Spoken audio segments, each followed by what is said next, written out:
Simple as that. అట్లుంటే Indian overseas bank మీద కూడా వేయండి. నిజం చెప్పాలంటే అసలు అనేది ఏంటంటే that's what I'm coming to. Congress ప్రభుత్వం వాళ్ళు బ్యాంక్ వాళ్ళ మీద, గ్రీన్కో వాళ్ళ మీద, ఫార్ములా ఈ మీద, ఈ ముగ్గురు మీద అందరి పేర్లు పెట్టేసేయండి ఎఫ్ఐఆర్లు. బెస్ట్, ఎందుకంటే వాళ్ళందరూ కూడా ఇందులో పార్టీ ఉండాలి. మేము అదే ఆర్గ్యూ చేస్తున్నాం కూడా, కోర్టులో కూడా అదే నడుస్తుంది. మా వకీళ్ళు కూడా అదే చెప్తున్నారు, నువ్వు ఆ ఫార్ములా ఇవన్నీ ఎందుకు పెట్టలేదు ఇప్పటివరకు ఎఫ్ఐఆర్లో అని మేము అన్నాం. ఈ మినిట్ వరకు కూడా నువ్వు పెట్టలేదు, సంతోషం. నువ్వు వాళ్ళకు కూడా నోటీసులు ఇస్తున్నావు అంటే మంచిదే, వాళ్ళందరినీ కూడా తీసుకోండి. సింపతి, కక్ష సాధింపు మేమేమంటున్నాం అంటే, మొన్న ఒక వారి కుటుంబానికి చెందిన ఒక హోటల్లో కూడా ఒక 30 మంది పోలీసులు వెళ్ళారు, ఏదో దొరుకుతుంది అనేసి వెళ్ళారు. ఏం దొరకలేదు. కేటీఆర్ గారికి సంబంధించిన కుటుంబ సభ్యులకు సంబంధించిన ఒక హోటల్ కూడా మొన్న 3-4 రోజుల ముందు సంక్రాంతి జరుగుతున్న టైంలో వెళ్ళారు. వెళ్తే ఏం దొరకలేదు, బయటికి వచ్చేసారు. ఇవాళ ఏది పట్టుకున్నా కూడా మేము అనలేదు మమ్మల్ని జైల్లో వేయాలి. డే 1 నుంచి రేవంత్ రెడ్డి గారు డే 1 నుంచి నేను ఫ్లోలో చెప్తాను, ఒక్క నిమిషం. అదొక రెస్టారెంట్, అదొక ఫుడ్ రెస్టారెంట్. అది డే 1 నుంచి నిన్ను జైల్లో వేస్తా, చిప్పకూడు తినిపిస్తా అని ఎవరు మాట్లాడుతున్నారు ప్రతి బహిరంగ సభలో? రేవంత్ రెడ్డి గారు. ఒకటి చాలా సంతోషం, మీరు ఒక పాయింట్ మంచిగా రేస్ చేశారు. అప్పట్లో రేవంత్ రెడ్డి గారు కూడా ఛాలెంజ్ చేశారు కదా, మీరు అన్నారు కదా ఇప్పుడు లై డిటెక్టర్ టెస్ట్ ఎట్లా లీగల్ అవుతుందని. It's a part and parcel of our Indian judiciary. ఆ ప్రొసీజర్ ఉంది లై డిటెక్టర్ టెస్ట్.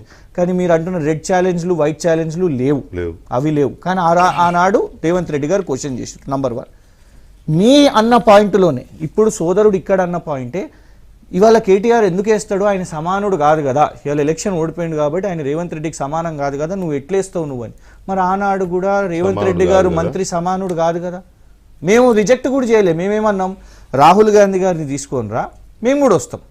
అదే ఆయన పబ్బులలో లార్డ్ ఆఫ్ డ్రింక్స్ అవి ఇవి అని ఏదో ఫోటోలు వచ్చినాయి కదా, ఆయనని తీసుకొని రండి మేము వస్తాం, మేము రాము అని అనలేదు. మీరు చెప్పిన పాయింట్లోనే నేను చెప్తున్నా సమానులు కాదు కదా అని. నేను ఒకటే అంటున్నాను సార్, ఇందులో మేము ఇవాళ కూడా చెప్పేది ఏంటంటే, కేసు ఇందులో లేదు, కానీ అయినా మేము తోక ముడుస్తలేము. మేము ఏసీబీ ముందు కానివ్వండి, ఈడీ ముందు కానివ్వండి, నువ్వు పంపించే ఎస్ఓటీలు కానివ్వండి, ఎక్సైజ్ డిపార్ట్మెంట్లు కానీ, రేపు బిఎస్ఎఫ్, పారామిలిటరీ, ఇంకేదన్నా కూడా ఏజెన్సీస్ ఉన్నా కూడా అందరినీ కట్టగలిపి పంపించాలి. సిబిఐ, ఎఫ్బిఐ కానివ్వండి వస్తుంది కూడా. ఎందుకంటే ఫార్ములా వచ్చిన తర్వాత jurisdiction bank of England will also come, వాళ్ళు కూడా వస్తారు, వాళ్ళ అకౌంట్ కూడా వస్తుంది. అందరినీ తీసుకొని రండి, మేము నో అంటలేం. మేము ఇవాళ ఏమంటున్నాం, ఇవాళ కూడా మంచిగా వెల్కమింగ్గా పోయేసి వచ్చినాం. 80 క్వశ్చన్లు ఏసీబీ, 40 క్వశ్చన్లు వీళ్ళై, 120 క్వశ్చన్లకు సమాధానం చెప్పారు.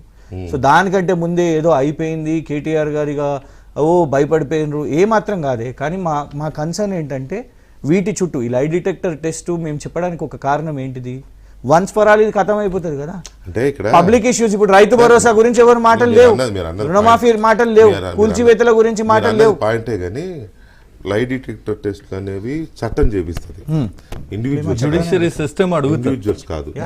యాజ్ పర్ కోర్ట్ ఆర్డర్ ఈ ఛాలెంజ్లు కూడా రెడ్ ఛాలెంజ్లు అదే అన్న మాట చెప్తున్నాను ప్లీజ్. కోర్ట్ ఆర్డర్ ప్రకారం లై డిటెక్టర్ టెస్ట్లో లేకపోతే ఇంకేవో పాలిగ్రాఫిక్ టెస్ట్ అవి కోర్టు ఆర్డర్ చేస్తేనే చేస్తారు. ఇప్పుడు ఆ వైట్ ఛాలెంజ్, రెడ్ ఛాలెంజ్ ఏంటంటే ఇక బయట అనుకునే ఛాలెంజ్, నేను నీకు ఛాలెంజ్ చేయొచ్చు, నువ్వు నాకు ఛాలెంజ్ చేయొచ్చు. It is depends on morals. మేము ఒకటి చెప్తున్నాం, మోరల్స్ అంటే డ్రగ్స్ నివారించాలి కాబట్టి మనం వైట్ ఛాలెంజ్కి వెళ్దామని ఆయన అన్నాడు, మీరు అన్నారు.